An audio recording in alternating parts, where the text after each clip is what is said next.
Thanks, Chris, and thanks to you for tuning in. I'm live tonight from Washington, D.C., where I was inside the Supreme Court for the arguments today.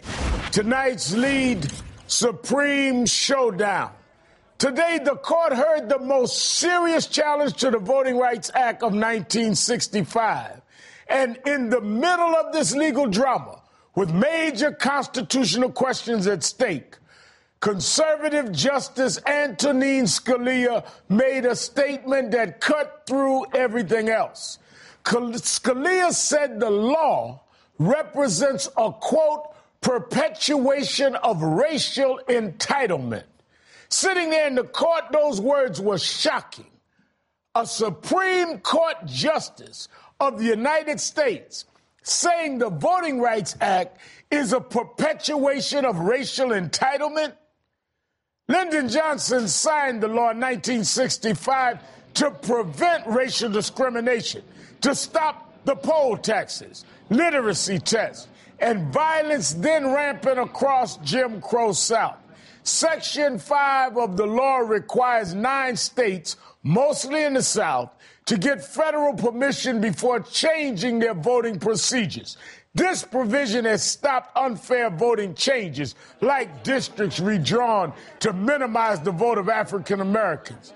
Recently, it's been used to block photo ID laws in South Carolina and Texas, and cutbacks in early voting in Florida. Yet, in 2009, Chief Justice Roberts wrote, quote, things have changed in the South. Yes, things have changed, but clearly not enough. Just this past fall, we saw new voter ID laws and voting lines that were far too long. The Voting Rights Act works and has been renewed by Congress again and again by overwhelming margins.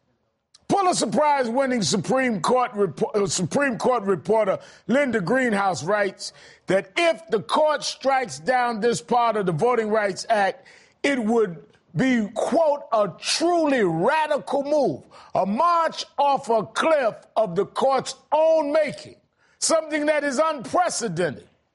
Racial entitlement? That's offensive. Justice Scalia got it totally backwards. And now he's threatening to send the country backwards as well. Joining me now, live from the White House, is Congressman John Lewis, Democrat from Georgia, a civil rights icon whose beating at the Edmund Pettus Bridge in Selma, Alabama in 1965 helped to bring about the Voting Rights Act. Congressman, thank you for being here tonight. Well, thank you very much, Reverend Al, for having me here tonight.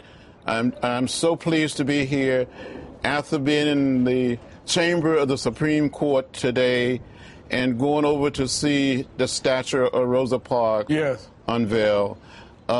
It is almost too much. I couldn't believe what I heard today in the chamber. It was unbelievable, but you were sitting there as one that got beaten on that bridge and have watched what you've watched. To hear voting rights referred to as a racial entitlement, I mean, how do you react to that? What were you thinking? It was unreal, unbelievable, almost shocking for a member of the court to use certain language. I can see politicians and even members of Congress, but it is just appalling to me. It is an affront to all of what the civil rights movement stood for, what people died for, what people bled for. And those of us who marched across that bridge 48 years ago, we didn't march for some racial entitlement. We wanted to open up the political process and let all of the people come in. And it didn't matter whether they were black or white, Latino, Asian American, or Native American. The Voting Rights Act was put before Congress after you and Reverend Hosea Williams, who represented Dr. King, were beat on that bridge in 1965 that was now known in history as Bloody Sunday. And it was to protect the rights of African Americans and then all Americans' right to vote. Section 5 meant that in districts that had the historic pattern of discrimination couldn't make any changes without pre-clearance. How is that an entitlement? I thought African Americans were citizens. For us to have the right to vote protected is some kind of entitlement program? The right to vote is precious, almost sacred.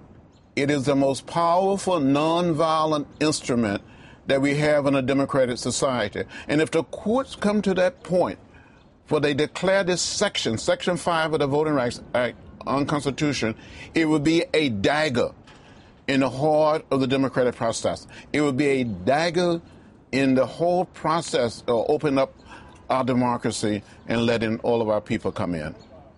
One of the things that you've done every year is bring all of us, some of us that were too young to be there, 65, some that were there, and we go across that bridge with you, as we will this Sunday. And I might add, everyone from the vice president to, I understand Eric Cantor has said to come. You bring Republicans, Democrats, white, blacks. There were whites that marched with you in 65.